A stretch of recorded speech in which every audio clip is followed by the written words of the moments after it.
Hey gang, Uncle Todd here, and we're looking at episode 5 of Wednesday. Things are really getting good. Oh, excuse me. Sorry about that, had to sneeze. Anyway, turns out Eugene's not dead. He is in ICU, but he's looking to recover. Wednesday visits him, gives him some honey from hive number 3, and she feels rather guilty about what happened to Eugene. She has things looking after him. Because right now, she's got to deal with the worst thing possible. Family Day. Yep, everybody's family's visiting Nevermore. Turns out Wednesday isn't the only person that isn't looking forward to seeing her parents. Enid's mother wants to send her to a lycanthropic conversion camp for the summer to help her wolf out. And Bianca's mother, who is married to the leader of a cult that she was a member of, is starting to lose her siren powers and needs Bianca to return to the cult to straighten things out. As for Wednesday, she and her family end up in family therapy with the doctor. Oh, God, I keep forgetting her name.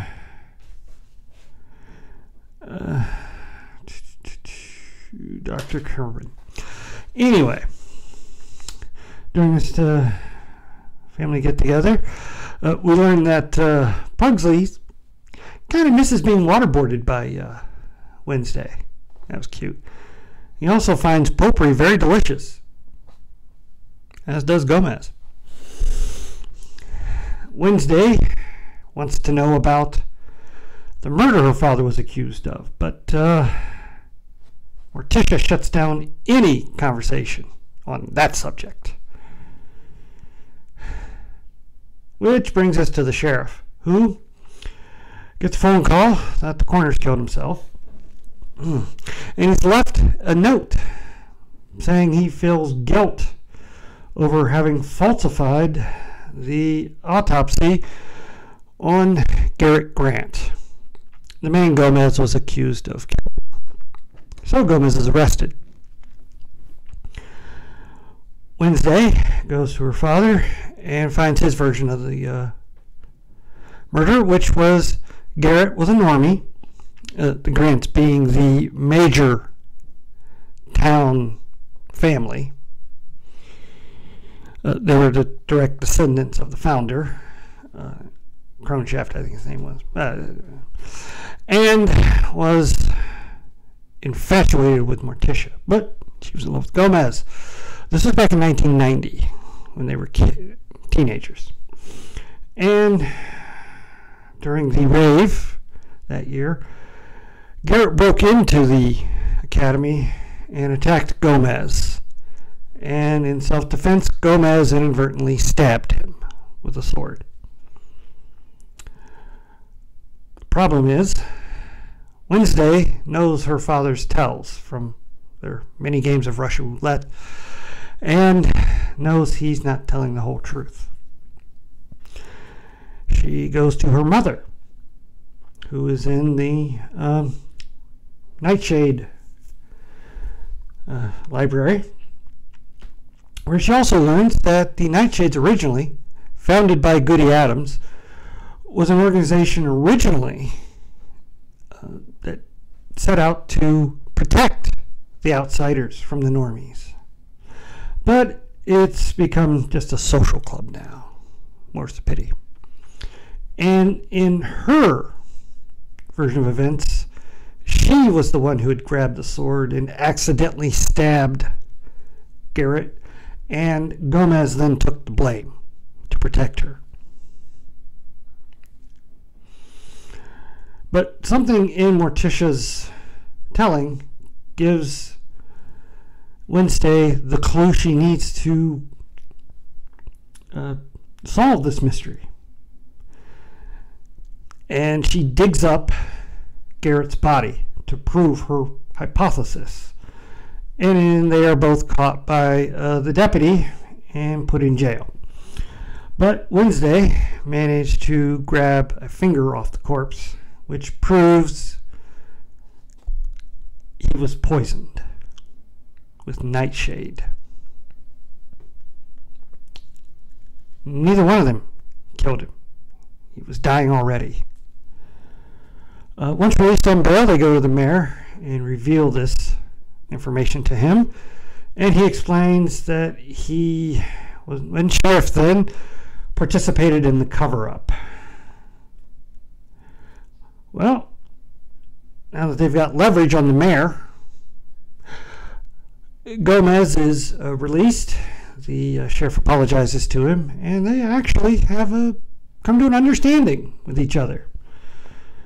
Now that he realizes Gomez was totally innocent because of the poisoning. Turns out Ansel, Garrett's father, had given him the nightshade poison to poison the punch at the rave and kill everyone in the academy, but during the fight it had gotten broken and he had absorbed it through his skin.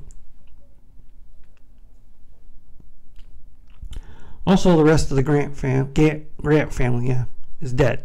Father drank himself to death, mother committed suicide, and the sister went off to Europe and drowned.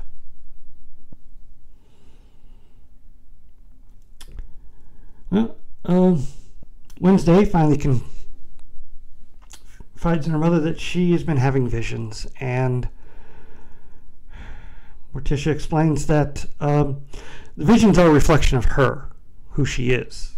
Morticia has visions, but they're more upbeat because she is a more positive person. But as Wednesday is of a more darker personality, a raven, as it were, her visions are much darker. And unfortunately, Morticia cannot help her through this.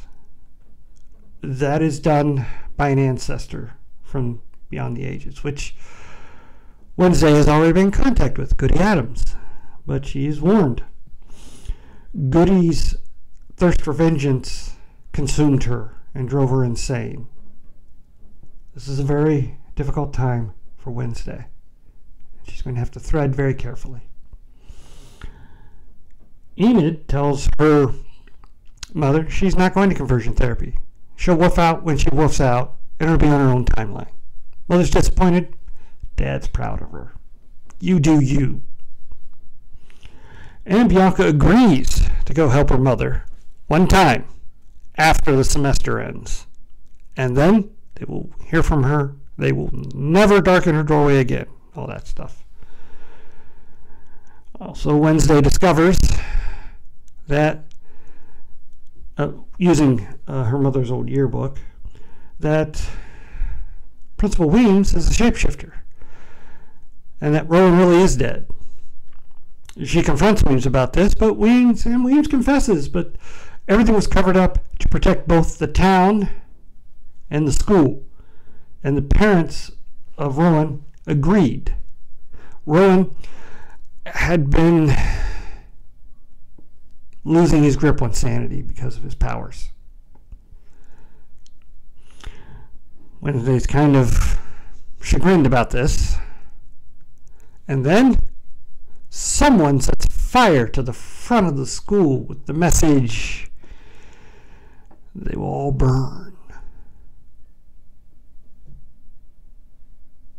Now, Wednesday has figured out, due to the coincidence, that the very weekend her father visits, the coroner who was going to retire and go on a cruise with his wife, just happens to kill himself. She's realized that whoever or whatever is behind the monster did this as a distraction to put Wednesday off the scent. Not going to happen. She's determined more than ever to get to the end of the solution. And we've got one mystery solved. The mystery of Gomez's murder accusation. Now we're just down to who's the monster and if or what might be controlling it. And only 3 episodes left. Really good episode. One of my favorites is Wednesday goes to cheer up Pugsley after their father's arrested, and he's like, don't be nice to me. It's very disconcerting. It's not you. But she's growing as a character. And they share a sister-brother bonding moment by chucking hand grenades into the lake to fish. Really good. Jenna Ortega, she's killing it. I don't know how she does this, because her face is just that stoic, stony kind of. It's all in the eyes, but you get every emotion she's going through in the eyes. It's amazing. Looking forward to the next episode as the mystery deepens. And I'm kind of enjoying Wednesday somehow making friends against her best efforts to not. And I even like that she and her family are getting a little closer. And the affection between Gomez and Morticia is hilarious. When they're in the cells next to each other, they're like trying to climb through the bars to smack on each other. Wednesday's like, jackals have more self-control than you two.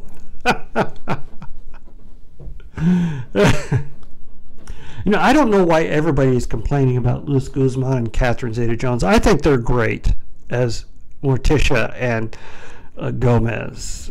I don't see this lack of chemistry between them. I think they're great together. Are they Raul Julia and Angelica Houston? No, but they're not supposed to be. They're this iteration of that couple. And I think they're fine at it. Please hit like, share, and subscribe. And I'll see you next time.